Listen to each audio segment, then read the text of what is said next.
जब जब तुम अपनी लाइफ में किसी बैड हैबिट को छोड़ने की कोशिश करते हो, तुम्हें पता है कि क्या होता है। तुम कुछ टाइम तक उसे नहीं करते हो, फिर तुम वही बैड हैबिट दोबारा रिपीट कर देते हो। फिर कहते हो कि मैं इसे नहीं करूँगा, और फिर तुम उसे रिपीट करते चले जाते हो। तुम उसे छोड़ना चाहते हो, बट तुम उसे छोड़ नहीं पा रहे हो। Do you know why? Do you know that? लेकिन तुम्हें ये भी पता है कि बाकी के लोग तुम्हारे सिचुएशन में थ्राइव कर रहे हैं। तुम देख रहे हो अपने आसपास कुछ लोगों को जिनकी लाइफ में कोई प्रॉब्लम आए, तुम वो उसका सोल्यूशन निकालते हैं और आगे बढ़ते चले जाते हैं। कोई भी चीज़ उन्हें रोक नहीं पाती है। समझ पा रहे हो? तुम्हें ये लोग, ऐसे लोग दिख रहे होंगे, उनकी लाइफ में कितनी बद से लेके बदतर सिचुएशन आ जाए, लेकिन वो लोग वहाँ से भी खुद को निकालते हैं और आगे बढ़ते चले जाते हैं। और तुम अभी भी वहीं पे अटके हुए हो। दोनों वाय तुम्हारी यहाँ पर गलती तुम्हारी नहीं है, तो और किसकी है? तुम खुद से ही बोलते रहते हो, यार मेरी लाइफ में ये सिचुएशन ऐसी हो रही हैं इसके वजह से। क्यों? क्योंकि मेरे पेरेंट्स ये। क्यों? क्योंकि वो ये। तुम ये क्यों नहीं बोलते हो कि प्रॉब्लम किसी और में नहीं है, प्रॉब्लम सिचुएशन में नहीं है, प्रॉब्लम आज में नहीं है। तुम कहते हो ना कि आज नहीं कल से। प्रॉब्लम आज में नहीं है, प्रॉब्लम तुम में है। देखो, ये तुम्हारा ब्रेन तुम्हें स्कैम करता है, तुम्हें पता है। तुम्हें ये फंसा के रखता है, तुम्हें पता है, लेकिन तुम्हें एक्चुअल सच्चाई नहीं पता कि वो अपना काम कर रहा है। वो कुछ गलत नहीं कर रहा है। उसका काम ही है तुमको सेफ रखना, तुमको कंफर्ट में रखना, और तुमको किसी भी तरह से डेंजर जोन में ना जाने देना। अब तुम कहोगे भाई मैं डेंजर जोन में कहाँ जा रहा हूँ? देखो, हमारा ब्रेन जो बैड इमोशंस है, बैड इमोशंस नहीं, निगेटिव इमोशंस हैं, निगेटिव इमोशंस, उन negative emotions like anger, fear, guilt, shame, इन सारे इमोशंस को, वो जब ये सारे इमोशंस हमारे ऊपर आते हैं तो वो सोचता है ना कि लाइक कि ये सारे इमोशंस की वजह से मैं, तो वो इन सारे इमोशंस को डेंजर से अलाइन कर देता है। क्यों? क्योंकि ये सारे इमोशंस जब आते हैं तुम अनकंफर्टेबल फील करते हो, और जब हमारी बॉडी अनकंफर्टेबल, हमारा माइंड अनकंफर्टेबल फील करता है, तो हमारा माइंड अनकंफर्टेबल फील कब करता है? जब कोई भी सिचुएशन हमारे कंफर्ट जोन से बाहर होती है ना। अब वो हमारे कंफर्ट जोन में कब होती है? जब हम उसको इनफ अमाउंट ऑफ टाइम्स कर चुके होते हैं। जब हम कोई भी चीज़ इनफ अमाउंट ऑफ टाइम उसको रिपीट नहीं किए होते हैं, तो हमारे कंफर्ट जोन में नहीं होती है, वो अनकंफर्टेबल होते हैं, वहाँ पर ये निगेटिव इमोशंस आते हैं। और जब ये निगेटिव इमोशंस आते हैं तो ब्रेन कहता है भाई ये जो सिचुएशन है ये अभी enough amount of times repeat नहीं हुई है, तो ये अभी सिचुएशन नहीं है हमारे लिए, अनकंफर्टेबल है, तो इसमें डेंजर भी हो सकता है। क्योंकि हमारा जो ब्रेन है वो एवोल्यूशनरी साइकोलॉजी पे भी वर्क करता है। लाइक जो हमारे पूर्वज थे वो जब जंगलों में रहा करते थे, तो वहाँ पर किसी भी रैंडम फल को उठा के खा लेना वॉज डेंजरस। क्यों? क्योंकि वो फल विषैला हो सकता था, विषैला, पॉइजनस हो सकता था। तो वो चीज़ हमारे लिए, जब हम उसे फल को देखते थे तो वो चीज़ निगेटिव इमोशंस आते थे कि लाइक फियर होता था हमारे अंदर। फियर हुआ कि लाइक ये फल कंज्यूम तो किया नहीं है मैंने, सो ये फल में कुछ हो भी सकता है। तो वहाँ पर वो चीज़ सही थी, वहाँ पर वो डेंजर जोन में आना सही था, वहाँ पर वो फ्लाइट रिस्पॉन्स में आना, है ना। जब नेगेटिव इमोशंस आते हैं तुम फाइट और फ्लाइट रिस्पॉन्स में आते हो, तो तुम majority of the time flight response he choose करते हो, तुम वहाँ से हट जाते हो। वहाँ पर ये चीज़ें होना सही था, लेकिन आज के टाइम पे हमारे गोल्स हैं वो भी अनकंफर्ट जोन में हैं। क्यों? क्योंकि हमने उन्हें, जो उनको कम पाने के लिए जो हमारे टास्क हमें रिपीट करने हैं, तुमने उन्हें enough amount of times repeat नहीं किया है रेगुलरली, कंसिस्टेंसी के साथ।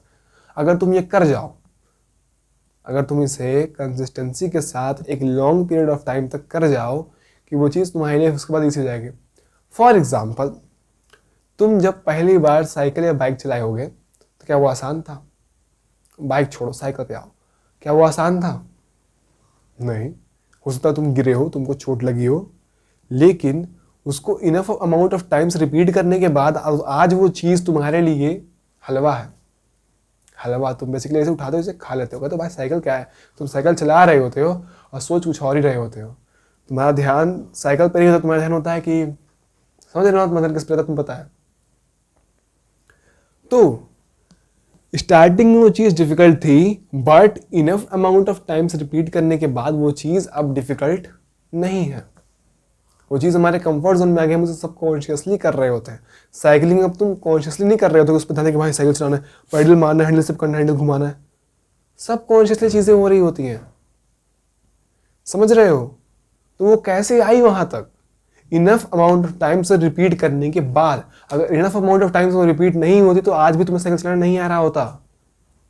बात साफ है, तुम वहां पर साइकिल चलाना स्टार्ट किया, तुम गिरे होते, फिर तुम वहां पर क्विट कर दिए होते, लेकिन वहां पर तुम बताएगा कि भाई देखो तुम साइकिल चला, तुम्हें पता नहीं कैसे चलाना है, तुम गिरोगे। तो वैसे ही रियलिटी में, लाइफ में तुम्हें अपना गोल अचीव करना है, तुम्हें जब पता नहीं एग्जैक्टली या तुमने उसे इनफ अमाउंट ऑफ टाइम सोचा, वो चीज जब तुम्हें करनी अभी नहीं आती है तो तुम गिरोगे। जब तुम उसे enough amount of times repeat कर लोगे तो तुम सबकॉन्शियसली कर रहे होगे, सबकॉन्शियसली, तब तुम्हारे लिए उस काम को करना डिफिकल्ट नहीं रह जाएगा। तब तुम्हारा ब्रेन तुम्हें स्कैम नहीं कर रहा होगा, तुम्हारा ब्रेन तुम्हें स्कैम नहीं करता है, वो अपनी जगह पे वो भी अपना काम ही कर रहा है। तो तुम्हें ना पता तुम्हें चीज़ें वर्क कैसे करती है, तुम्हें काम कैसे करना है। अब तुम्हें सिर्फ और सिर्फ एग्जीक्यूशन पे ध्यान देना है। लाइक ओके डिफिकल्ट है, इनफ अमाउंट ऑफ टाइम से रिपीट करते हैं, ये चीज़ हमारे कंफर्ट जोन में आ जाएगी, फिर चीज़ें सबकॉन्शियसली होने लग जाएंगी। लेकिन तब तक इसे रिपीट करना है। डिफिकल्ट लग रहा है, ओके इसे रिपीट करते रहना है। लेकिन इसे enough amount of times repeat करने के लिए भी रास्ते में कई सारे चैलेंजेस आते हैं। मैं तुम्हें कुछ प्रोमिनेंट चैलेंजेस बताने जा रहा हूँ, जिन पर तुम अगर ध्यान दोगे तो तुम ईजिली अपने गोल को अचीव करने के लिए आगे बढ़ पाओगे। जब तुम्हारा ब्रेन तुम्हें स्कैम करेगा तो तुम समझोगे भाई हमारा ब्रेन हमें स्कैम कर रहा है, तो इस टाइप में क्या करना है। देखो वो तुम्हें स्कैम करता कैसे है, कुछ चैलेंजेस हैं जो वो तुम्हारे सामने फेंकता है। पहला, वो तुम्हें स्टार्ट ही नहीं करने देता है। लाइक तुम स्टार्ट ही नहीं कर पाते हो, तुम्हें कोई टास्क अचीव करना है, तुम्हें सुबह 5 बजे उठना है, उठ के कोई काम करना है, तुम उठ ही नहीं पाते हो। स्टार्ट करना दूर की बात है, तुम्हें एक चैप्टर कंप्लीट करना है फॉर एग्जाम्पल इंग्लिश का, तो तुम क्या करते हो, तुम किताब खोलते ही नहीं हो, तुमने बुक खोली नहीं, तुमने अपना स्टार्ट ही नहीं किया। समझ रहे हो?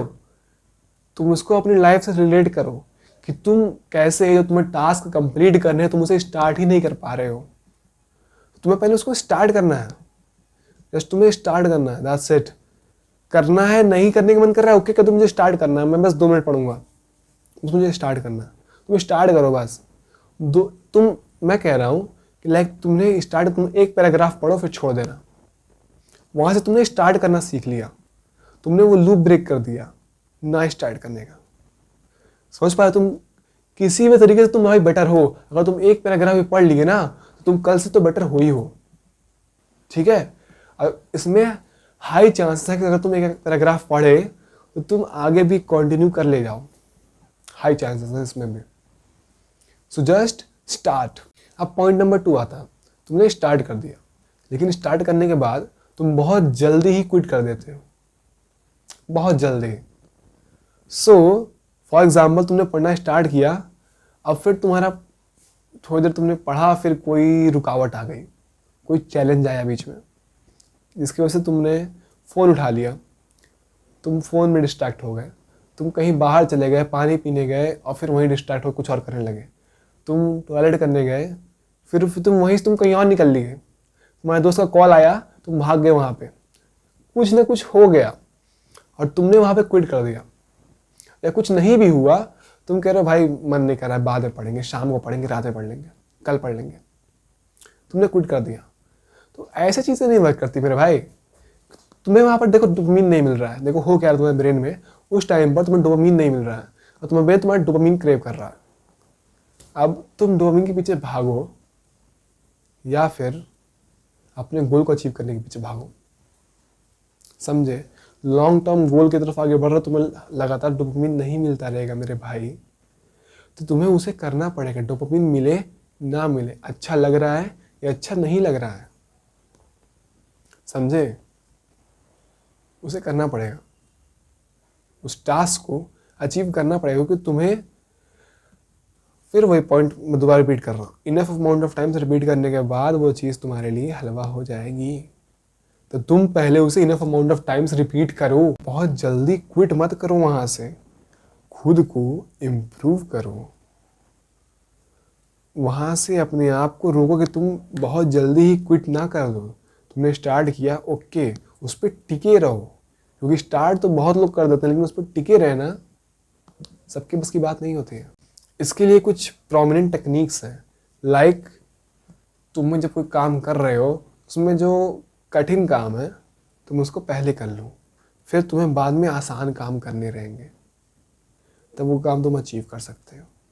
लाइक तुम्हें 4 टॉपिक्स आज पढ़ने हैं, उनमें से देखो सबसे डिफिकल्ट टॉपिक कौन सा है, उसको पहले कंप्लीट कर लो, फिर उससे इजी, फिर उससे इजी, फिर उससे इजी, फिर ये तुम्हारा लूप बनेगा। तुमने पहले डिफिकल्ट कर रखा है, वो यार ये तो ईजी कर लेते हैं, ये भी ईजी कर लेते तो और ईजी सिर्फ कंप्लीट कर लेते हैं, तो कंप्लीट हो जाएगा। This is called eat the frog technique. इसका यूज़ करके तुम किसी भी काम को बहुत आसानी से कंप्लीट कर सकते हो, डिफिकल्ट है फिर भी। और एक टेक्निक है दैट्स कॉल्ड पोमोडोरो टेक्निक। अब पोमोडोरो टेक्निक क्या कहती है कि लाइक तुम टाइम ब्लॉक्स बनाओ। बहुत लोग कहते हैं कि 25 मिनट अपना टास्क कंप्लीट करो, 5 मिनट का रेस्ट लो, 2-3 इसके 4 बार इसको रिपीट करो।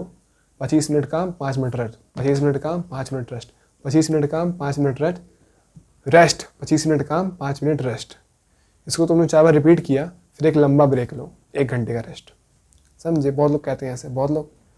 मुझको बेटर क्या लगता है ना कि लाइक तुमने 1 घंटे काम किया, 10 मिनट का रेस्ट, फिर 1 घंटे काम किया, फिर 10 मिनट का रेस्ट, फिर 1 घंटे काम किया, फिर 10 मिनट का रेस्ट, उसके बाद तुम 1 घंटे का रेस्ट ले लो। तुमने 3 घंटे काम कर लिया। और रेस्ट का मतलब ये नहीं कह रहा कि पड़े रहो, कुछ और कर लो भाई। सो इन सारी चीज़ों का यूज़ करके, eat the frog technique, Pomodoro technique और ऐसे ही और भी चीज़ें यूज़ करके तुम किसी भी चीज़ के ऊपर कंसिस्टेंट रह सकते हो। समझे? सो काम करो, कंसिस्टेंट रहो, छोड़ो मत, शुरू करते ही उसे छोड़ो मत, टिके रहो। सो द पॉइंट नंबर 3, मान लो तुम कंसिस्टेंट रहना स्टार्ट भी कर दिए, ठीक है, तुमने कहा भाई तुम एक दिन कंसिस्टेंट रहे, तुमने स्टार्ट भी कर दिया, अब तुम कंसिस्टेंट भी हो थोड़ा बहुत, तुम एक दिन कंसिस्टेंट रहे, 2 दिन रहे, 3 दिन रहे, तुम 1 हफ्ते रह गए, उसके बाद तुम्हारा ब्रेन कोई ना कोई ऐसा रीज़न बनाएगा, तुमने चीट कर दिया। चीट करने के बाद अब तुम अगले दिन कहे कि नहीं चीट करूँगा, तुम फिर से चीट कर दिए, और फिर तुम जा रहे थे ऐसे, फिर ऐसे गए, फिर ऐसे गए, फिर ऐसे और नीचे चले गए। अब तुम्हारा बेस लाइन यहाँ था, तुमने यहाँ से स्टार्ट, तुम्हारा ये बेस लाइन था, तुमने यहाँ से स्टार्ट किया था, फिर तुम बिलो बेस लाइन आ गए। ये चीज़ें भी होती हैं। सो जब तुम किसी काम में कंसिस्टेंट रहो और वहाँ पर तुम्हारे अंदर आए कि भाई ये चैलेंज आ रहा है, बस उसका सोल्यूशन लिख के रखो कि तुम्हारे क्या क्या चैलेंजेस तुम्हारे रास्ते के बीच में आ सकते हैं और उन्हें कैसे सॉल्व करना है, उसे लिख के रखो, या फिर जर्नलिंग करके रखो कि लाइक ये चैलेंज है, इसका सोल्यूशन क्या होगा, जर्नलिंग कर लो, उसे निकाल लो, उसे रखे रहो। जब चैलेंज आएगा तो तुम्हें वही करना है, दैट्स इट। जो तुम्हारा सोल्यूशन तुमने लिख रखा है, तुम्हें उसको एग्जीक्यूट करना है। फिर कोई चैलेंज आया, तुमने वही एग्जीक्यूट कर दिया, फिर कोई आया, तुमने वही एग्जीक्यूट कर दिया। समझे? This is how it works. यहाँ से ये चीज़ चीटिंग करने की खुद के ऊपर ही तुमने उसका चांसेस बहुत कम कर दिया। अब तुम कंसिस्टेंटली आगे बढ़ रहे हो, चैलेंज आए, तुम्हें पता तुम्हें क्या करना है, तुम वहाँ आगे बढ़े, फिर कोई चैलेंज आए, तुम्हें पता तुम्हें क्या करना है, तुम फिर आगे बढ़े। This is how you will go like this. फिर तुम ऐसे जा सकते हो। देखो, लाइफ जो है वो हमारे अकॉर्डिंग नहीं चलती। Life totally depends upon your actions. तुम कैसे एक्शंस लेते हो, तुम्हारे एक्शंस डिसाइड करेंगे तुम्हारा फ्यूचर कैसा होगा। सो उस पर काम करो मेरे भाई। एक्शंस तुम्हारे कैसे रहेंगे, उसी पर टोटली हर एक चीज़ बेस्ड है। सो द पॉइंट नंबर 4, तुम्हें पता है तुम्हारा ब्रेन तुम्हें कितने अमेजिंग एक्सक्यूजेस देता है। वो तुम्हें हर पॉसिबल वे में कन्विंस कर लेने की कोशिश करता है। लाइक तुम खुद याद करो, आखिरी बार तुमने कौन सी बैड हैबिट फॉलो की थी, उस टाइम पर तुम्हारे ब्रेन ने तुम्हें कितने अमेजिंग एक्सक्यूजेस दिए रहे होंगे। लाइक वो हर एक तरीका यूज़ करेगा कि तुम वापस से उसके स्कैम में फंस जाओ। तुम्हें स्कैम करने के लिए वो जो चीज़ें हो सकती है वैसे थॉट्स वैसी फीलिंग्स तुम्हारे अंदर लाएगा। वो जो एक्सक्यूजेस देगा ना उसका कोई कंपैरिजन ही नहीं है उस टाइम पर। तुम्हें अगर उसे जंक फूड खिलवाना है तो वो जो जो एक्सक्यूज देगा, भाई एक बार खाने से क्या हो जाएगा, हाँ लाइक तुम जंक फूड नहीं खाना चाहते हो, वो कहेगा भाई एक खा लेते हैं, यार इसका टेस्ट, ये क्या नई चीज़ आई है मार्केट में, लेट्स ट्राई इट। और तुम गए ट्राई कर लिए, यार बहुत दिन से ये नहीं खाया, मन कर रहा है, एक खाने से कुछ नहीं जाएगा, तुम एक खाए फिर और तुमको खिला देगा, कहेगा एक तो खा ही लिया और खा लेते हैं। मतलब तुम समझना इसको, ये बहुत गंदा तुमको फंसाता है, बहुत गंदा तुमको फंसाएगा ये, बहुत गंदा। सो इसीलिए कहता हूं, तुम्हारे पास हर एक चैलेंज, ये सारे चैलेंजेस हैं जो कि मेजॉरिटी ऑफ द लोगों को उस टास्क तक पहुंचने से रोकेंगे, लेकिन तुम्हें नहीं रुकना है। तुम्हें उसका सोल्यूशन पता है, नहीं पता निकालो और फिर वहाँ से आगे बढ़ो। तुम गिरे, तुम उठो, वहाँ से इम्प्रूव करो। गलती करना गलत नहीं है, लेकिन उस गलती से ना सीखना, उसे रिपीट करना, वो गलत है। तो गलतियों को अपने रिपीट मत करो, वहाँ से खुद को इम्प्रूव करो और आगे बढ़ो। Now the point number 5, take charge of your life. अपनी लाइफ को अपने कंट्रोल में रखो, अपने ऊपर अकाउंटेबिलिटी लो। लाइक मेरी लाइफ में जो भी चीज़ें होंगी, आई एम उसका रिस्पॉन्सिबल मैं खुद हूँ।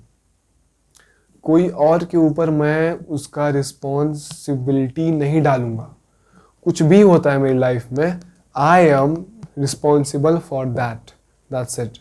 कुछ भी होता है, I am responsible for that. मेरे हर एक्शंस का रिस्पॉन्सिबल मैं खुद हूँ, कोई और नहीं है। ठीक है, अब यहाँ पे तुमने क्या किया, तुम अपने ब्रेन के ऊपर नहीं डाल रहे हो सारी चीज़ें, तुम खुद अकाउंटेबिलिटी ले रहे हो। भाई वो अपना काम कर रहा है, मैं अपना काम करूँगा। मुझे क्या गोल अचीव करना है मुझे पता है, उस गोल को अचीव करने मुझे क्या टास्क करने हैं, उस गोल को अचीव करने के लिए मुझे क्या टास्क करने हैं, ये भी चीज़ें मुझे पता है। अब उस पर एक्शंस लेना मेरा काम है, मैं करूँगा। और मैं गिरता हूँ तो उसमें मेरी रिस्पॉन्सिबिलिटी है। ब्रेन के लिए उसे अपना काम करने देता हूँ, मैं अपना काम करूँगा। मुझे कब क्या करना है, कब क्या नहीं करना मुझे पता है, और वो मैं करूँगा। This will make you responsible, और ये चीज़ तुम्हारा कॉन्फिडेंस इंप्रूव करेगी। इसके बहुत सारे बेनिफिट्स हैं अगर तुम अपनी लाइफ की रिस्पॉन्सिबिलिटी खुद लेते हो। तुम अपनी लाइफ के और भी फिजिकल रिस्पॉन्सिबिलिटी लेने लग जाओगे। अब तुमने यहाँ पर अपने मेंटली रिस्पॉन्सिबिलिटी ली, फिर तुम फिजिकल रिस्पॉन्सिबिलिटीज भी लेने लग जाओगे और खुद को इम्प्रूव करते चले जाओगे।